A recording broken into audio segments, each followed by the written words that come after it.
What is your vision about the district that you plan to be or you hope to be the senator? I want to create a community that allows our people to thrive. I want them to prosper and be healthy and happy. And unfortunately, with some of the issues that we're seeing, whether it is increased crime rates or struggles in our public education system or affordability, I just feel like, we're really holding people back in ways that they shouldn't need to be restricted to. You already mentioned three important issues. One is security, the second is health, housing, and the third is education. If you need to prioritize these three, what is for you, the most concerned issue in your district of these three: security, housing, and education? I think my biggest concern is probably safety, because right now we have such a problem in our community that people are getting their cars stolen, so they can't go to work, so they can't make the money to buy the house, or they can't afford a house that isn't in a crime-ridden neighborhood. And so if we can really kind of address the public safety issues, I think we will have a much better community as a whole, and then hopefully people can get into the homes and feel safe in their homes and happy and thrive and take care of their kids and want to raise a family in our district. But now, how you as a senator in the Colorado Legislative Assembly can help to address this issue, the security issue? So my husband's in law enforcement. He has been part of the Thornton Police Department for roughly 16 years. And so we have a lot of conversations about what we could be doing better. And we've taken a soft on crime approach, which has allowed people to get tickets for certain crimes that it doesn't deter them from going out and being repeat offenders.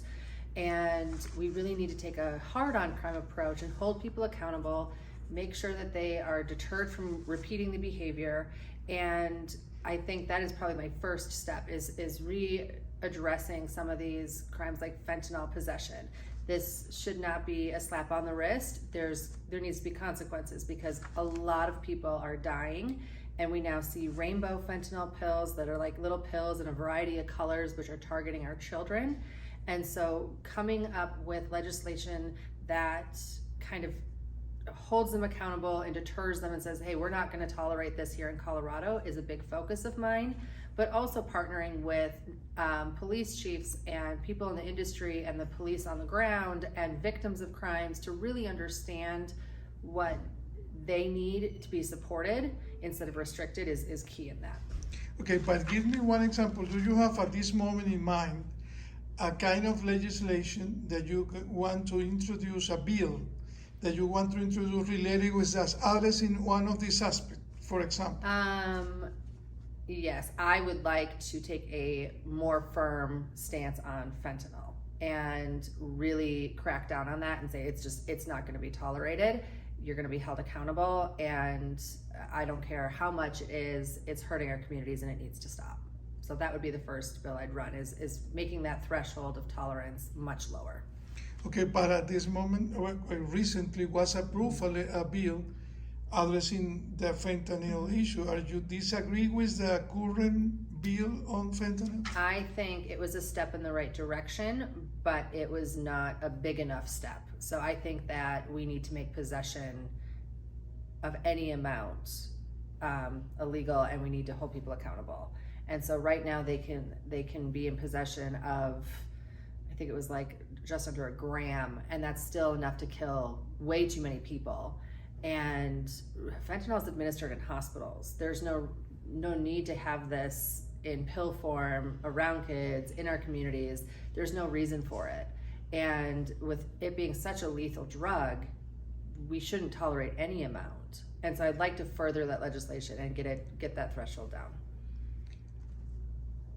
Talking about fentanyl is a bridge between your activity as a politician and your activity in the school board member. How, according to your view, is this situation in the schools, or to what extent it is possible to make the school like a battleground or a place for fighting against the fentanyl. So what we're seeing happening across our country is students are going to back to school night and they're getting ready for school and they're coming home with bottles of Narcan because it is reasonably safe, it's easy to administer, and it can save a life.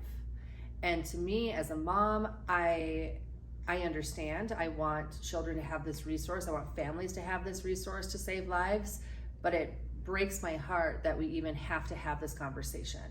And so when I'm looking at our student population, we don't track how many students' family members are impacted with fentanyl. We would only track what the students are, how many students, but it is a shocking number of families that are impacted. And when a student loses a loved one to fentanyl or overdose of any kind, without question, it affects their ability to learn and thrive and prosper. And so we need to educate, we need to give them the resources available to treat someone, whether it's a loved one or a friend, and hope that we can keep them safe.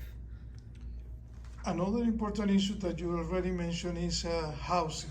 Mm-hmm. Your district is, to some extent, like an area for high price development. Mm-hmm. How do you like to see on relation of housing in your district? I know that we are growing a lot in my Senate district. We have a lot of new homes being built, and we have a lot of really large homes being built. And so I know our city council has done a really great job of supporting affordable homes and affordable housing measures. We have a couple of affordable homes, neighborhoods and developments going in throughout the Senate district. We just finished one kind of right in the middle of Thornton. That was a couple hundred homes, single family residents that were affordable, and they were rented out. And now I'm excited to see what the next step is with city council and what they're approving, because it's homes for purchase, it's homes for rent, and their goal is to give people an affordable place to live. But my goal as a legislator is to make sure that we are not putting too many restrictions and regulations on home builders and homeowners that is pricing them out if they're already in their existing home, or pricing them out from being able to afford to build a home. Let me move to a different issue, which is a social issue, which is abortion. This issue is already set in Colorado, mm-hmm. because there is a legislation who determine what is the position. Do you agree, or do you have comfortable with this bill or solution, or you would like to change something like that? As a woman, I could not imagine being in a position where I had to make the choice of whether or not to get an abortion. That is a really difficult place. And as a mother of a young little girl, I could not imagine her being in that position either. However, I want to make sure that women and families have the resources and the education to understand what all of their options are, and be able to make a safe choice for them and what's best for them and their situation. I struggle with some of the legislation here in Colorado, only because I think we need to add verbiage around late-term abortions that are medically necessary. I personally really struggle with late-term abortions being legalized here in Colorado. However, I have to respect a woman's right to choose at the same time. And so I would like to alter that bill in a few ways to kind of make it a little bit. I want to make sure that people understand what their choices are. They have the resources to do what they choose, but also we need to kind of restrain that a little bit and say, hey, there's a reasonable time period here, and unless it's medically necessary, we need to stop with the elective late-term abortions. Is there any other concern related with your district that you want to address introducing bills? I would really like to look at the space around our educators and in our school system, and specifically with para. I would like to give them an option to kind of choice out and have a private option for retirement. Not everybody needs the para structure. And so giving them an option, you know, whether it is because they're married or they have other retirement plans, I want them to have the freedom to choose how they want to invest in their retirement without losing all of that. So that would be another area I'd like to focus on. Bueno,